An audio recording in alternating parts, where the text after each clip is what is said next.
Eu levei uma palavra. E aí o pastor me ligou, me convidando, e eu comecei a orar, jejuei, e pedi para o Senhor me dar uma palavra. Glória a Deus. E o Senhor me deu a mesma palavra que ontem.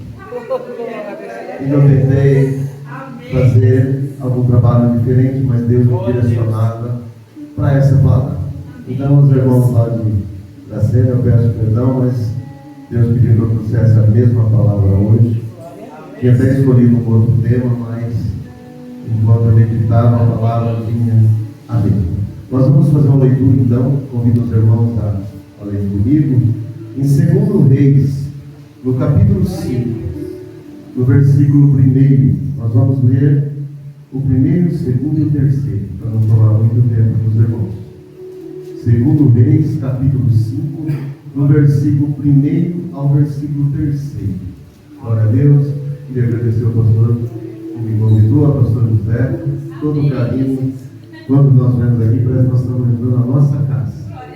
E eu prometi uma coisa para vocês: não vai caber gente aqui, vocês vão precisar de mais nós. O momento é uma transição e um processo que Deus está colocando na vida de vocês. Foi feito assim conosco, lá em Rio Verde, foi feito em Cacena, nossa casa vazia, 2 pessoas, depois 4. E Deus foi multiplicando e trazendo os irmãos para dentro de casa. Às vezes Deus não tira nada nosso para nos prejudicar, não. Deus às vezes nos livra de alguma coisa. Mas quando Ele coloca de volta a sua essência, é porque vai dar fruto. Amém? Todos encontraram? Amém. Glória a Deus.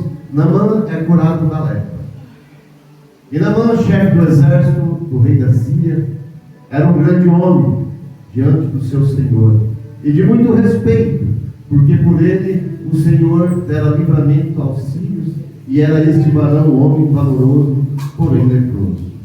E saíram tropas da Síria e da terra de Israel, e levaram preso uma menina que ficou ao serviço da mulher de Naamã.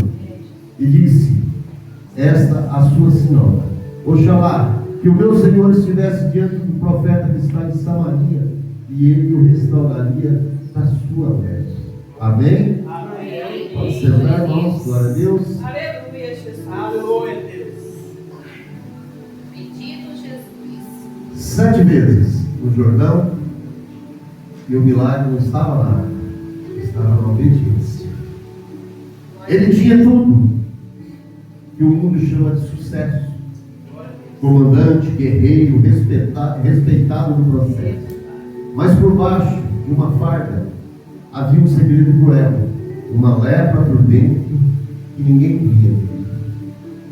Assim era Naamã, poderoso, um grande general, ganhou muitas guerras à espada, mas existia uma batalha que ele tinha que combater na sua vida, um momento que seria muito mais difícil que travar aquela guerra na espada: uma doença que passaria a destruir o seu eu, o seu ego, passaria a deixá-lo desanimado a ponto que ele saberia que o que viria pela frente era muito mais difícil que uma batalha, porque o inimigo que ele enfrentava lá fora não era esse inimigo que ele enfrentava estava dentro dele.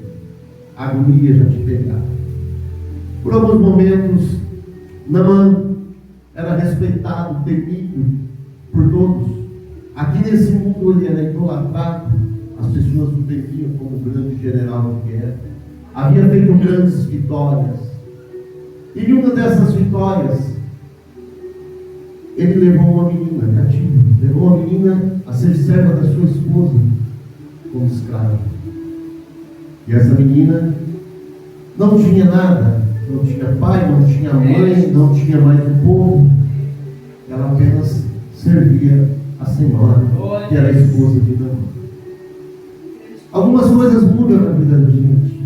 Nós achamos às vezes que nós somos superior, que nós somos intocáveis, que nada vai nos tocar, que profundamente nada vai nos acontecer. Vai acontecer com todos, menos com nós. 7 vezes a gente pede para que se lembre que 7 mergulhos representou alguma coisa para Naamã. E Deus queria deixar essa palavra para nós, para que nós entendêssemos alguma coisa que vai acontecer nesse texto. Naamã andava com sua farda, com seus inferiores, que eram os guardas, mas alguma coisa estava acontecendo dentro dele. Alguma coisa estava modificando. Aparece uma mancha, aparece uma ferida. Aquilo é disfarçado por uma pomada, por uma faixa, por uma atadura, pela própria armadura. Mas com o tempo, aquilo vai corroer o seu corpo, a sua mente e o seu espírito. Porque um homem doente, ele é fraco, ele não mostra a sua fortaleza.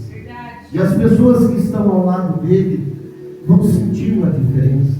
Essa pessoa idolatrada, amada, no momento sequer não estava conseguindo receber um abraço. Porque as pessoas já estavam se afastando dele. Porque aquela doença era uma doença séria. Era uma doença que naquela época não existia cura. Era discriminado porque era afastado da sociedade. Não podia viver no relacionamento. Naamã já sentia aquela dificuldade da sua vida. Já sentia que aquela vitória estava mais difícil do que todas as batalhas que ele já enfrentou. Naquele momento, já de desespero, já de angústia, já de tristeza, até mesmo se recuando em solidão no seu quarto, se afastando de todos os seus domínios, não sabia mais o que fazer. Não tinha como esconder o que tinha dentro dele, o que estava acontecendo no seu corpo, aquilo que vinha para destruir a sua grandeza, para derrubar toda a sua fortaleza conquistada. Naamã estava bem afastado de todas as suas atividades. E essa menina, que era serva, que servia a esposa de Naamã, era uma menina santa que veio da terra do Senhor. E ela falou para a sua senhora: se o meu Senhor fosse a Samaria, aonde tem um profeta de Deus, certamente ele seria curado. Agora eu falo. Chegou uma voz pequena, simples, improvável. Uma escrava que sabia aonde estava o milagre. Às vezes, Deus manda pessoas simples para falar conosco. E muitas vezes nós mudamos o ouvido, porque nós olhamos a nossa patente, nós estamos em cima, nós não conseguimos olhar para baixo. Mas na sua inferioridade, que Naamã estava sentindo naquele momento, o seu mundo caindo, aquilo se destruindo, ele ouviu ali. E ele comentou com o seu rei. E o seu rei encaminhou ele até onde estava esse profeta e mandou uma carta para o rei, para que ele fosse curado também. E esse rei assim recebeu Naamã lá e se indignou, achando que era até uma ofensa para ele. Eu não sou Deus, e se rasgou, se despiu. Num certo momento, chegou essa palavra até o profeta Eliseu. E ele falou: por que não mandasse a mim, para que ele soubesse que aqui existe um profeta de Deus? Naamã foi direcionado para esse profeta. E chegando lá, ele levou ouro, prata, vestes caras, achando que aquilo poderia comprar a graça que ele queria receber. Porque a graça do Senhor não tem preço, ela é merecida. E Naamã chegou até a casa desse profeta, e o profeta não veio para receber ele, não houve honra, não houve festa, não houve nada, e aquilo indignou ele, porque na cabeça dele, no pensamento dele, ele queria ser consagrado, que esse profeta chegasse, colocasse a mão sobre ele, curasse a ele, invocasse ao Deus, toda aquela festa pela patente dele. Mas nada disso aconteceu. Simplesmente mandou o seu servo avisar que ele se banhasse 7 vezes na água do Jordão. Para ele aquilo já foi uma ofensa.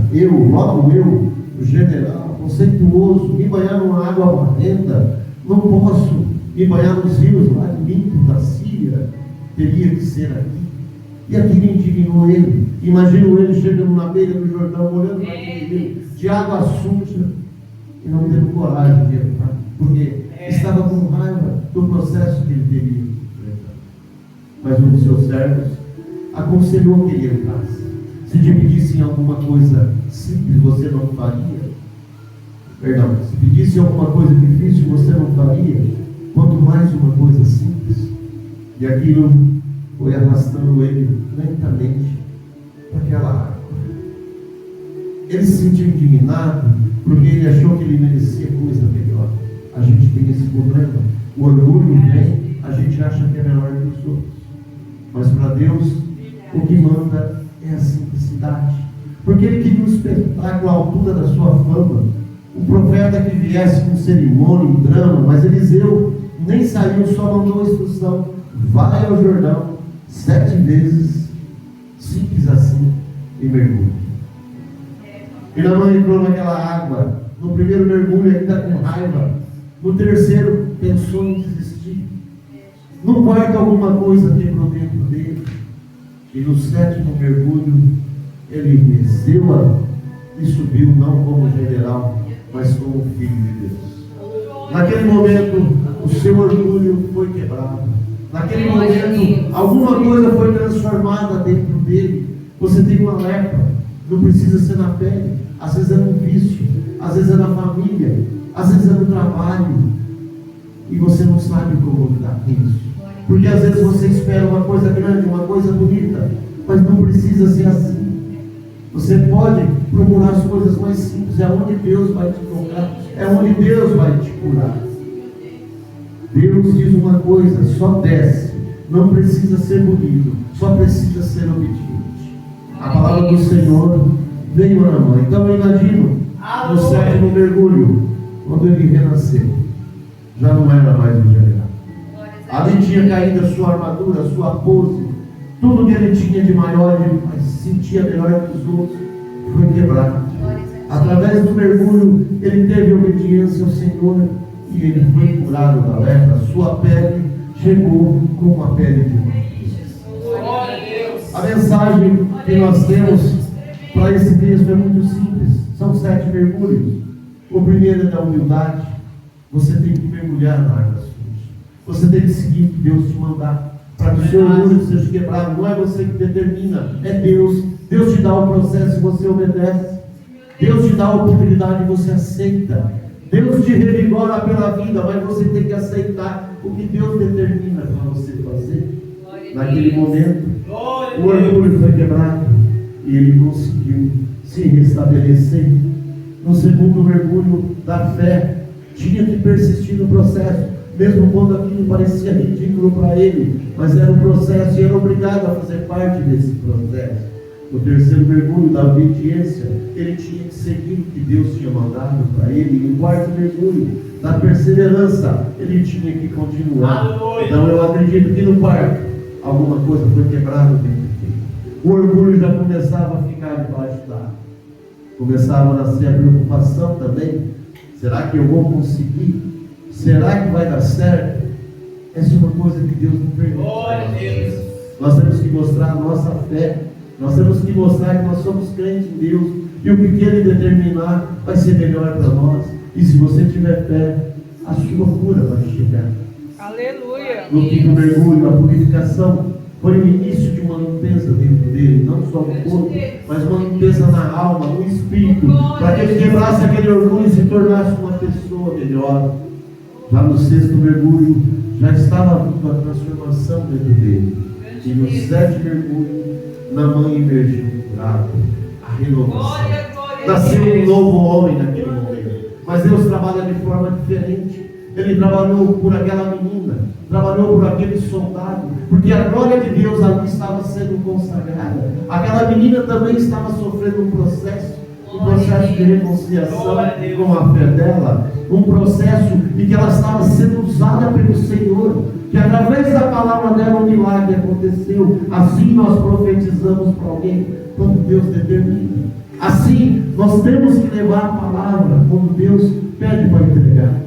Às vezes não é o que você quer ouvir, porque muitas vezes nós sabemos do erro que estamos cometendo e do pecado, nós não queremos ouvir, mas Deus sabe, e sabe o que é preciso fazer para você mudar tudo isso na sua vida. A gente só queria mostrar uma coisa nesse texto. O que Deus faz por nós é muito maior do que nós pedimos. A preocupação não é levar você para onde está o erro, mas sim colocar você num ponto que não é demais. Deus pede para você ter um arrependimento. pede para você se livrar de certas coisas que estão acontecendo na sua vida. Às vezes a sua vida não está indo bem, porque existe algum processo para você passar, e você está se afastando dele. Em certos momentos, nós temos dúvida se nós vamos continuar na igreja, se nós vamos continuar na fé, se nós vamos desistir. Por quantas vezes nós pensamos assim? Qualquer coisa que nos acontece, a primeira coisa que falamos: vamos se afastar da igreja, vamos se afastar de Deus, vamos voltar para o mundo. O processo não é isso. O processo é você ter fé, é você perseverar e você acreditar que o que Deus tem para você é muito melhor do que você tinha antes. Glória a Deus. Eu não vou tomar muito tempo, uma palavra simples, resumida. Espero que essa mensagem toque no coração de vocês. Convidar vocês a levantar, para nós fazermos uma oração também de cura e libertação, para que Deus tire essa lepra da nossa vida, e não é só a ferida, mas sim todos aqueles pesos que nós carregamos, todo aquilo que nós suportamos e dói muito às vezes.